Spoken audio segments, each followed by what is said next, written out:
বিদেশি চ্যানেলে বিজ্ঞাপন প্রচারের সম্প্রচার আইন পরিবেশকদের মানতে হবে, না মানলে লাইসেন্স বাতিল সহ 2 বছরের কারাদণ্ডের হুঁশিয়ারি দিয়েছেন তথ্যমন্ত্রী ডক্টর হাসান মাহমুদ।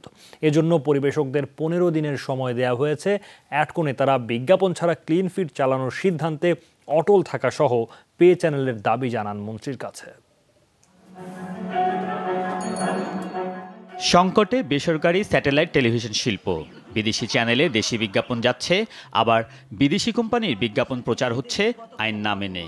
এতে ক্ষতির মুখে দেশি চ্যানেল, রাজস্ব হারাচ্ছে সরকার। এই শিল্প বিকাশের সাথে সাথে বিদেশি চ্যানেলের পরিবেশকদের এমন কার্যক্রমের বিরুদ্ধে ব্যবস্থা নিয়েছে তথ্য মন্ত্রণালয়। দেশি বিদেশি বিজ্ঞাপন সহ বিদেশি চ্যানেল চালানোয় শোকজ করেছে পরিবেশক দুটি প্রতিষ্ঠানকে। এ বিষয়ে মন্ত্রণালয়কে অবস্থানে দৃঢ় থাকার আহ্বান জানিয়েছে টিভি মালিকদের সংগঠন অ্যাডকো। কারণ শোকজের পরও বিজ্ঞাপন সহ চলছে বিদেশি চ্যানেল।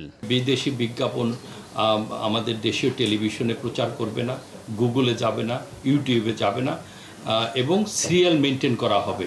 500 থেকে 600 কোটি টাকার মতো এই আমাদের এখন যে টাকা এই বিজ্ঞাপন খাতে চলে যাচ্ছে বিদেশে, সেটি আবার ফেরত আসবে, এবং যদি ফেরত আসে তাহলে আমাদের এই শিল্পের যে আপাতত যে একটি সংকট, সেই সংকটটি থাকবে না।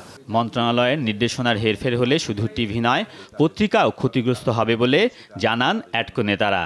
তারা 1 বছর সময় দিয়ে কেবল নেটওয়ার্ক ব্যবস্থা ডিজিটাইজেশনের আওতায় আনার দাবি জানান। সারা বিশ্বে এবং পাশের দেশেও ডিজিটাইজেশন হয়ে গেছে টেলিভিশন চ্যানেল কেবল অপারেটরদের, যারা এই ট্রান্সমিশনটা আনে, কিন্তু আমাদের দেশে এখনও সেটা হয়ও নাই এবং কোনো সময় বেঁধে দেওয়া হয়নি। বড় শহরগুলি 6 মাস এবং অন্যান্য শহরগুলিতে 1 বছর সময় বেঁধে দিয়ে ডিজিটাইজেশন করেছে। এর মাধ্যমে সরকার 2 থেকে 3,000 কোটি টাকা ভ্যাট পেতে পারে। তথ্যমন্ত্রী জানান, বিদেশি চ্যানেলে বিজ্ঞাপন প্রচার বন্ধে পরিবেশকদের 15 দিন সময় দেয়া হয়েছে।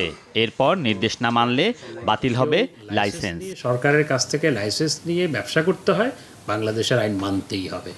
আইন যদি কেউ না মানে তাহলে তাদের লাইসেন্স বাতিল হতে পারে, এবং আইন যদি কেউ না মানে তাহলে তাদের 2 বছরের কারাদণ্ড হতে পারে। দেশের স্বার্থে টেলিভিশন শিল্পের স্বার্থ রক্ষার কথা বলেন হাসান মাহমুদ।